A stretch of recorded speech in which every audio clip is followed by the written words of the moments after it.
Education point में आपका स्वागत है। मैं एक बार फिर दोस्तों आप सभी लोगों को वंदना अभिनंदन करता हूं। दोस्तों काफी महत्वपूर्ण खबर निकल कर आ रहा है कि वर्ग 1, 2, वर्ग 3 के लिए काफी महत्वपूर्ण है दोस्तों।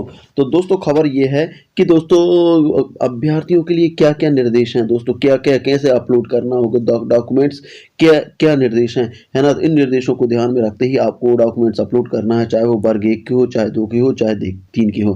हाँ तो दोस्तों देखते हैं क्या है निर्देश। तो सबसे पहले हम देखिए यहाँ से टीआरसी की साइट पर हैं और यहाँ से ये निर्देश निकल कर आया और ये निर्देश पीडीएफ में डाउनलोड हो गया। देखिए अब देखते हैं क्या है निर्देश।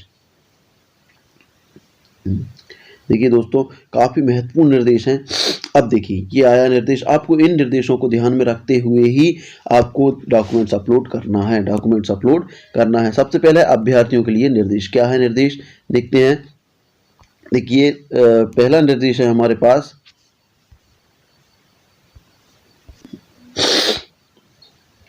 अनारक्षित प्रवर्ग। देखिए अनारक्षित प्रवर्ग के ऐसे अभ्यर्थी जो आर्थिक रूप से कमजोर प्रवर्ग में आते हैं, जिन्होंने पात्रता परीक्षा में 75 अथवा अधिक अंक प्राप्त किए हैं, वे स्वयं को इस वर्ग में पंजीकृत कर दस्तावेज अपलोड कर सकेंगे।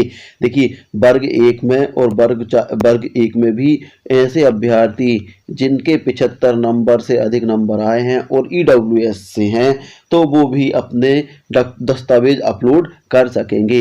इसके अतिरिक्त 2018 की पात्रता परीक्षा में अर्हता अर्जित करने वाले ऐसे अभ्यर्थी जिनने स्कूल शिक्षा विभाग में अभी तक नियुक्ति नहीं हुई है अथवा नियुक्ति उपरांत पद ग्रहण प्राप्त नहीं किया है, वे प्रोफाइल पंजीयन का दस्तावेज अपलोड कर सकते हैं। ऐसे देखिए जो पात्रता परीक्षा में अर्हता अर्जित की है, मतलब वो क्वालिफाई किया है, ऐसे अभ्यर्थी जिन्होंने स्कूल शिक्षा विभाग में अभी तक कोई नियुक्ति नहीं ली और नियुक्ति के उपरांत पद ग्रहण भी नहीं किया है, तो ऐसे भी क्या कर सकते हैं, पंजीयन कर क्या कर सकते हैं, प्रोफाइल अपडेट कर सकते हैं।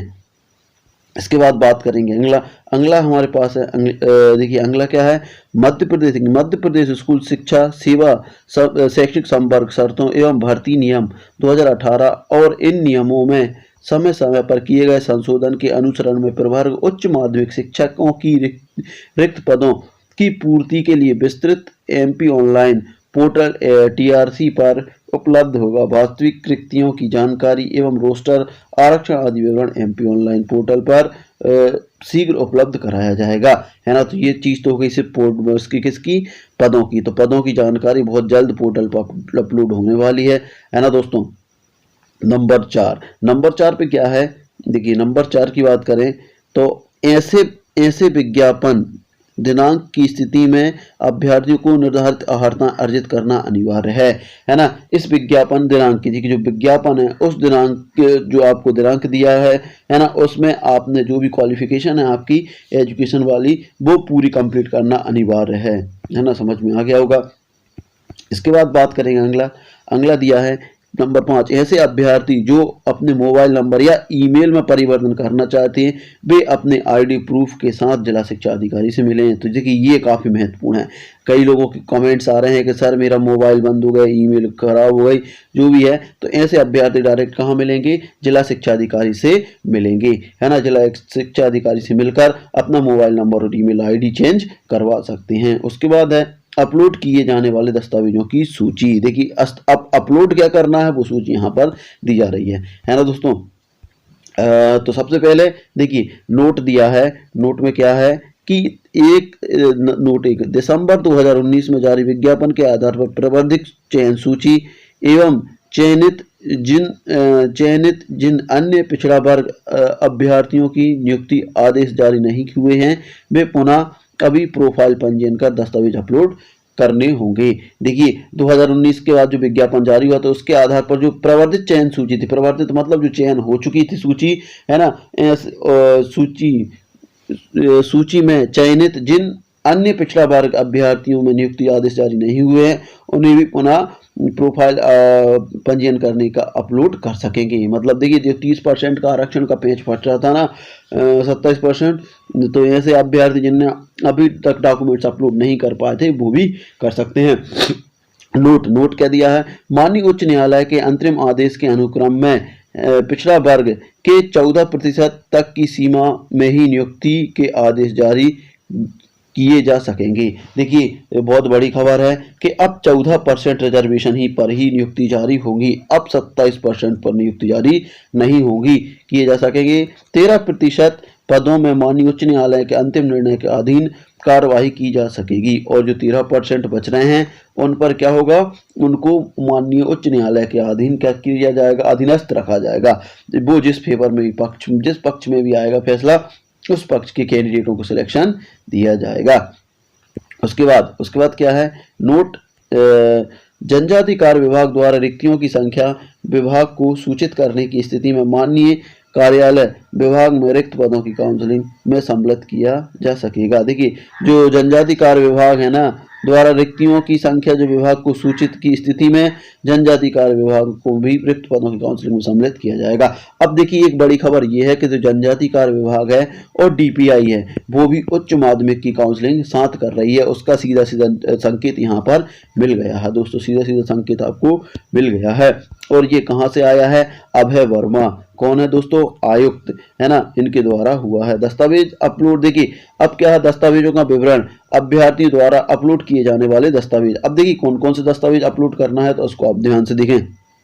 देखिए सबसे पहले आपको करना है उच्च माध्यमिक पद हेतु, उच्च माध्यमिक पद हेतु कौन कौन से दस्तावेज अपलोड करना है, तो इसको ध्यान से देख लें। जन्म तिथि के प्रमाणीकरण हेतु 10वीं या 12वीं की सूची, जिस भी मार्कशीट में आपकी 10वीं जन्म तिथि दी है उसको आपको अपलोड करना है। स्नातक उपाधि की 3 वर्षों प्रत्येक सेमेस्टर की अंक सूची, ये काफी महत्वपूर्ण है ना, तीनों वर्षों की। देखिए स्नातक की उपाधि आपने की है ना, तो तीनों वर्षों की आपको सूची अपलोड करना पड़ेगी। स्नातकोत्तर उपाधि दोनों वर्ष है ना, प्रत्येक वर्ष की अंक सूची, इसमें भी प्रत्येक वर्ष की अंक सूची अपलोड करनी पड़ेगी।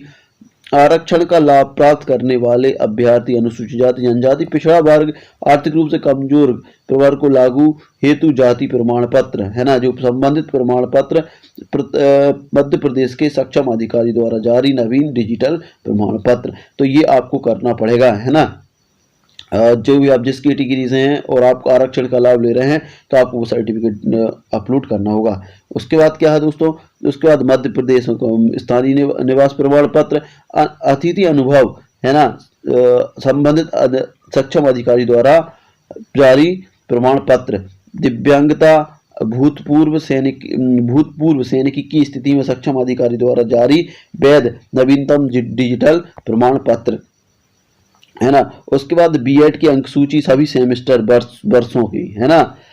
आयु छूट प्रमाण पत्र अधिकारी द्वारा लागू, यदि है तो उपनाम परिवर्तन की स्थिति में शपथ पत्र है ना, उपनाम दोनों परिवर्तन की स्थिति में राजपत्र में परिवर्तन नाम के प्रकाशन की प्रति। देखिए यदि आपका नाम परिवर्तन हुआ है और नाम परिवर्तन करवाया है तो वो आपको शपथ पत्र लगाना पड़ेगा। तो दोस्तों उसके बाद बात करेंगे माध्यमिक शिक्षक के लिए। माध्यमिक शिक्षक के लिए क्या देना है, देखिए जन्म तिथि 10वीं 12वीं के लिए स्नातक की तीनों वर्षों के प्रत्येक सेमेस्टर की अंक सूची लगाना है ना। आरक्षण का लाभ प्राप्त करने वाले अभ्यर्थी, अनुसूचित जाति, अनुसूचित अन्य पिछड़ा वर्ग, आर्थिक रूप से कमजोर परिवार के लागू से संबंधित जाति प्रमाण पत्र मध्य प्रदेश सक्षम अधिकारी द्वारा वैध नवीन डिजिटल प्रमाण पत्र है ना। और मध्य प्रदेश का स्थानीय मूल निवास लगेगा। देखिए मध्य प्रदेश का स्थानीय मूल निवास लग रहा है, इसमें काफी महत्वपूर्ण है, मध्य प्रदेश का स्थानीय मूल निवास लगेगा। अतिथि अनुभव संबंधी सक्षम अधिकारी द्वारा प्रमाण कर, दिव्यांगता भूतपूर्व स्थिति में सक्षम अधिकारी द्वारा नवीन डिजिटल प्रमाण पत्र, बीएड की अंक सूची सेमेस्टर सभी सेमेस्टरों की या डीएलएड की अंक सूची समस्त सेमेस्टर वर्षों होगी। आयु छूट संबंधी प्रमाण पत्र ये सक्षम अधिकारी द्वारा, और उपनाम परिवर्तन की स्थिति में उपनाम के दोनों नामों परिवर्तन के राजपत्रों परिवर्तन प्रकाशन प्रति। तो दोस्तों ये था, काफी महत्वपूर्ण खबर थी, और ये डॉक्यूमेंट्स आप लोगों को अपलोड करने होंगे तभी आपका सिलेक्शन हो पाएगा, तभी आप मेरिट में बैठ पाएंगे। तो इसमें 2-3 चेंज परिवर्तन हो गए हैं। क्या क्या परिवर्तन हुआ, एक तो देखिए, एक तो जो आपके ग्रेजुएशन या पोस्ट ग्रेजुएशन की मार्कशीट लगाए गए, पहले जो हुआ था उसमें सिर्फ फाइनल ईयर की लगी थी है ना, फाइनल ईयर की लगी थी, लेकिन इस बार अब सभी सेमेस्टरों की, यदि सेमेस्टर की बात करें तो सेमेस्टर की लगाई जा रही हैं, और बात करें यदि ईयरली की बात करें तो तीनों ईयर की मार्कशीट लगेगी। ऐसे बीएड की बात है। और दूसरी बात यह है, पिछले बार मध्य प्रदेश का स्थानीय निवास की आवश्यकता नहीं पड़ी थी, इस बार मध्य प्रदेश के स्थानीय निवास की आवश्यकता भी पड़ रही है। तो दोस्तों काफ़ी महत्वपूर्ण खबर है वर्ग 1 और 2 के लिए। तो आप लोगों को खबर कैसी लगी, अच्छी लगी तो लाइक शेयर कमेंट करिएगा, और दोस्तों अभी तक चैनल सब्सक्राइब नहीं किया सब्सक्राइब कर लीजिएगा। मिलते हैं अगले वीडियो में, तब तक लीजिए जय हिंद जय भारत।